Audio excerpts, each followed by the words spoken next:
হে বন্ধুরা, আমরা যারা ইউটিউবে কন্টেন্ট ক্রিয়েট করি তারা অবশ্যই নিজেদের ভয়েস দিয়ে থাকি, অর্থাৎ নিজের ভয়েস দিয়ে ভিডিও মেক করে থাকি। তো বাংলাদেশে এমন কিছু চ্যানেল আছে যেমন মামা প্রবলেম, বিডি ভয়েস, স্পোর্টস টকেলস ইত্যাদি। তো এরা নিজেদের ভয়েস দিয়ে কিন্তু ডাবিংয়ের ভিডিও তৈরি করে, আর অনেক সময় এদেরকে বিভিন্ন ব্যক্তিদের ভয়েস দেওয়া লাগে। একজনকে ৫-৬ জনের ভয়েস দেওয়া লাগে। যেমন মামা প্রবলেমের যে চ্যানেলটি রাকিব ভাই, সে কিন্তু ৫-৬ জনের কন্টেন্ট ভয়েস একাই দিয়ে থাকে। তো তখন হয় কি, তাদের ভয়েসটাকে একটু চেঞ্জ করতে হয়। অনেক সময় মেয়েদের কন্ঠে ভয়েস দেওয়া লাগে, যা কিনা এডিটের মাধ্যমে করে দেওয়া লাগে। বিডি ভয়েস আছে, সেও কিন্তু ৪-৫ জনের ভয়েস একাই দিয়ে থাকে। তো অনেক সময় বিভিন্ন কণ্ঠকে চেঞ্জ করতে হয়, মেয়েদের কণ্ঠে রূপান্তর করতে হয় ইত্যাদি। তো মামা প্রবলেম, বিডি ভয়েস এরা কিন্তু একাই ৪-৫ জনের ভয়েস দিয়ে থাকে, অনেক সময় মেয়েদের কণ্ঠেও ভয়েস দিয়ে থাকে। তো তারা কিভাবে তাদের মেয়েদের কণ্ঠে ভয়েস দিয়ে থাকে, অর্থাৎ আজকের ভিডিওতে আমরা শিখব ছেলের কণ্ঠ থেকে মেয়ের কণ্ঠে রূপান্তর, অর্থাৎ ছেলের ভয়েস দিবে সেটা পরিবর্তন হয়ে মেয়ের কণ্ঠে রূপান্তরিত হবে। তো প্রথমে একটা কথা বলে নেই, ছেলের কণ্ঠ থেকে মেয়ের কণ্ঠে রূপান্তর করলে সেটা কিন্তু অ্যাকুরেট হয় না, তবে কণ্ঠটাকে একটু চিকন মোটা করলে ওই মেয়ে কণ্ঠের একটা ভাব আসে, এইটুকুই। তো আজকের ভিডিওতে আমরা মেল থেকে ফিমেলে ভয়েস চেঞ্জ করব, তো দেখি কতটুকু সফল হতে পারি। তো ভয়েস চেঞ্জ করার জন্য আমি কম্পিউটারের অডাসিটি সফটওয়্যারটি ইউজ করতেছি। তো অডাসিটি সফটওয়্যারটি কিভাবে ডাউনলোড ইনস্টল করবেন তা নিয়ে ভিডিও শেষে দেখিয়ে দিব। তো চলুন শুরু করা যাক।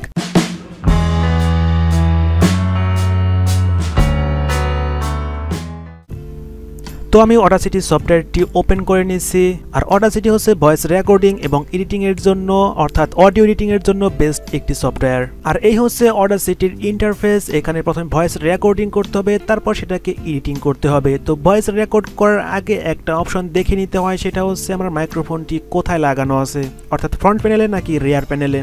তো এখান থেকে আপনি এখানে ক্লিক করলে দেখতে পাচ্ছেন ফ্রন্ট প্যানেল, রিয়ার প্যানেল। তো আপনার যেখানে মাইক্রোফোনটা লাগানো আছে সেটা সিলেক্ট করে দিবেন। যেহেতু আমার মাইক্রোফোনটি রিয়ার প্যানেলে লাগানো, তাই আমি এখান থেকে রিয়ার প্যানেল সিলেক্ট করে দিলাম। তো প্রথমে ভয়েস রেকর্ডিং স্টার্ট করার জন্য এখানে ক্লিক করতে হবে এবং স্টপ করার জন্য এই অপশনটায় ক্লিক করতে হবে। তো আমি প্রথমে কিছু অংশ রেকর্ড করে নেই।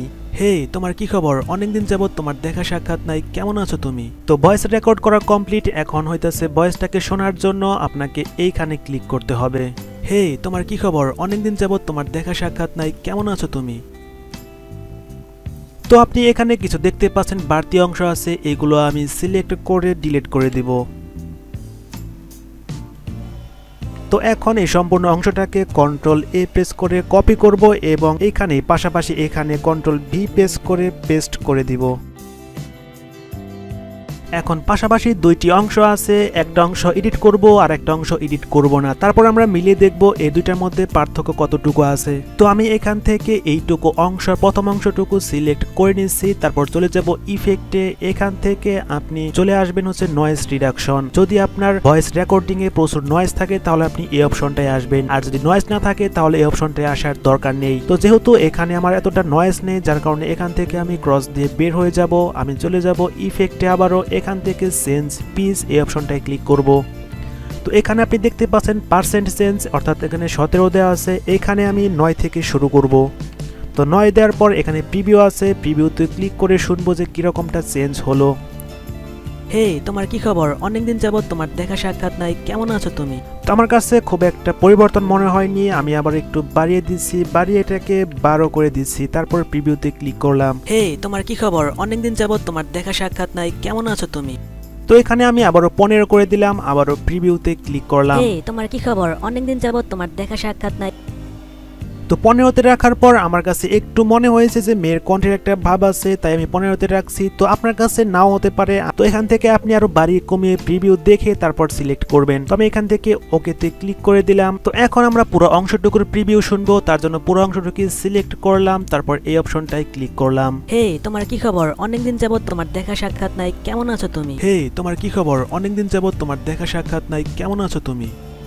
কণ্ঠটা একটু চিকন হয়েছে, যার কারণে মেয়ের কণ্ঠের একটা ভাব চলে এসেছে। তো আপনি এখান থেকে সিলেক্ট করার পর ইফেক্টে এসে চেঞ্জ পিছে এসে আপনি এখান থেকে পার্সেন্টেজ চেঞ্জ আরো বাড়িয়ে কমিয়ে প্রিভিউ দেখে তারপর আপনি ওকেতে ক্লিক করবেন। তো আপনি এখান থেকে খুব একটা বেশি বাড়াবেন না, কারণ বেশি বাড়ালে হয় কি কার্টুন ইফেক্টে চলে আসে। তো আপনি এখান থেকে যদি পার্সেন্ট চেঞ্জ মাইনাসের দিকে চলে আসেন তাহলে কিন্তু কণ্ঠ আরো মোটা হয়ে যাবে। তো এখান থেকে চেঞ্জ পিচ থেকে পার্সেন্ট চেঞ্জ করে মেয়ে কণ্ঠ থেকে সিলেক্ট ছেলে কণ্ঠে রূপান্তর করা কিন্তু ইজিলি হয়ে যায় এবং অনেকটাই সহজ। তবে ছেলে কণ্ঠ থেকে মেয়ে কণ্ঠে অর্থাৎ মেল থেকে ফিমেলে রূপান্তর করা অনেকটাই টাফ, অ্যাকুরেটলি হয় না, কণ্ঠটা একটু চিকন হয় আর মেয়ের কণ্ঠের একটা ভাব চলে আসে, এইটুকুই আর কি। তো আপনারা যদি অন্য কোনো ওয়েতে ছেলে কণ্ঠ থেকে মেয়ে কণ্ঠে অ্যাকুরেটলি করতে পারেন তাহলে কাইন্ডলি কমেন্টে জানান, আমি বিষয়টা ট্রাই করব।